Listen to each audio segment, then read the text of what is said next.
Guys, welcome back to unfilter Sohini. Welcome back to another vlog. শীতকাল মানেই picnic, তাই আমরা ভাবলাম চলো 25শে ডিসেম্বরের আগেই একটা পিকনিক হয়ে যাক।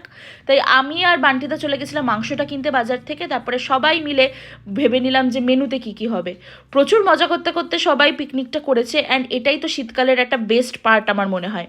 এইবারের পিকনিকে কী কী মেনু ছিল সেটা আমি পরের ভ্লগে ওয়াটাই ইটে দিয়ে দেবো, কারণ সব কিছু একটা ছোট ভ্লগে তো আর হয় না। তারপরে আর কি বিকেলবেলায়, দুপুরবেলায় আমি আর দাদাবি চলে গেছিলাম একটা সুন্দর জায়গায়। এটা অশোকনগরের খুব ফেমাস একটা জায়গায়। যদিও আমি ফার্স্ট টাইম আসলাম, কিন্তু দাদাবি ছোটোবেলা থেকেই আসে। ভীষণ সুন্দর, একদম ফটোজেনিক একটা এরিয়া।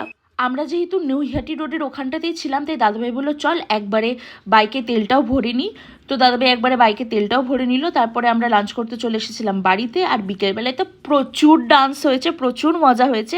একটাই দুঃখ যে আমি বড় ব্লগটা করতে পারিনি। চলো বিকেলবেলায় কী কী মেনু হয়েছে সেটাও পরের ব্লগে দেখাবো। ওকে, বাই।